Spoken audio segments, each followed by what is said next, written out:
নমস্কার বন্ধুরা, মালবিকার হেসেলে আপনাদের সকলকে স্বাগত। আজ আমি আপনাদেরকে রান্না করে দেখাবো কাঁচকলা আলুর বল। এর জন্য এখানে আমি দুটো বড় আলুকে অর্ধেক করে কেটে সেদ্ধ করে নিয়েছি, আর আলুর সঙ্গেই সেদ্ধ করা একটা কাঁচকলা নিয়েছি। এখানে একটা কাঁচকলার জন্য আমি দুটো আলু নিয়েছি। এবার কড়াইতে সাদা তেল দিয়ে দিতে হবে। তেল গরম হয়ে এলে এবার এতে দিয়ে দেব একটা মিডিয়াম সাইজের পেঁয়াজ কুচি। পেঁয়াজটাকে একটু লাল লাল করে ভেজে নিতে হবে।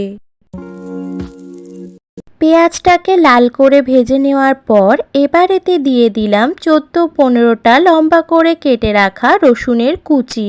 রসুনটাকেও এবার কিছুক্ষণ ভালো করে ভেজে নিতে হবে। এবার এতে দিয়ে দেব 1 চা চামচ আদা কুচি আর 3টে কাঁচা লঙ্কা কুচি। আদাটাকেও কিছুক্ষণ ভালো করে 2 মিনিট মতো ভেজে নেব। এবার এতে সেদ্ধ করে রাখা আলুগুলো একটু ভেঙে ভেঙে দিয়ে দিচ্ছি।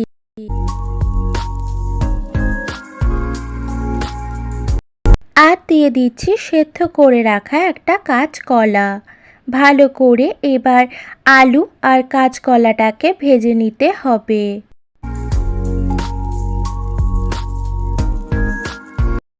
এবার এতে দিয়ে দিচ্ছি 1/2 চা চামচ ধনে গুঁড়ো, 1/2 চা চামচ জিরে গুঁড়ো, 1 চা চামচ শুকনো লঙ্কার গুঁড়ো আর বাদামটাকে হালকা কুচি করে দিয়ে দিলাম। কুচি করে দিলে বাদামটা মুখে পড়বে খাওয়ার সময় আর ভালো লাগবে। ভালো করে এবার মিশিয়ে নিলাম। আর এবার দিয়ে দিচ্ছি স্বাদ মতো নুন আর 1/2 চামচ মতো হলুদ গুঁড়ো। হলুদ আর নুনটাকেও একটু ভালো করে মিশিয়ে নিচ্ছি।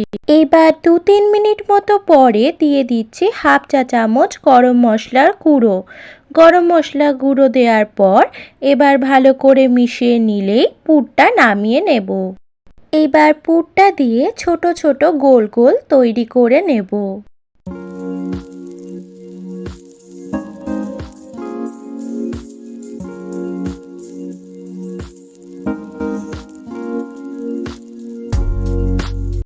এখানে একটা কাঁচকলা আর দুটো আলু দিয়ে 18টা মতো বল তৈরি হয়েছে।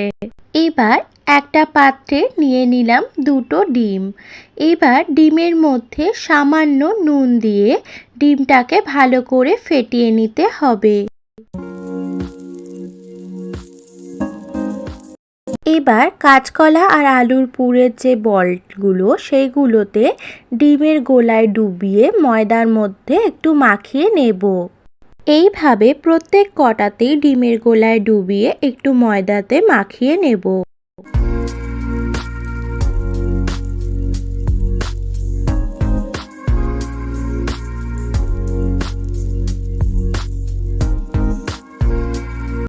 এবার নিয়ে নিচ্ছি বিস্কিটের গুঁড়ো বা ব্রেড ক্রাম্ব।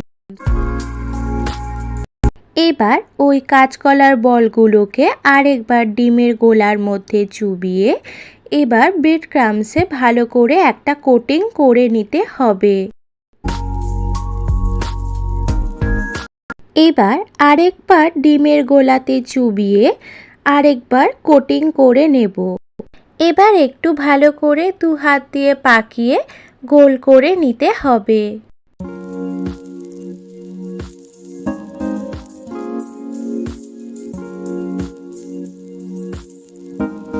এইভাবে বাকিগুলো বানিয়ে নেব। সব কটাতেই দুটো করে কোটিং হয়ে গেছে। এবার বলগুলোকে ভেজে নেব। তেল গরম হয়ে এলে এবার বলগুলো ছেড়ে দিলাম তেলের মধ্যে।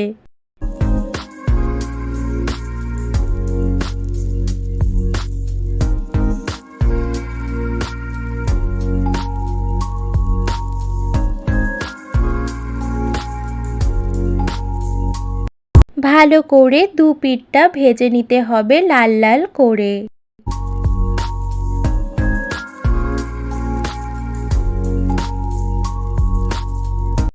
এখানে কাঁচকলার বলগুলো ভাজা হয়ে গেছে।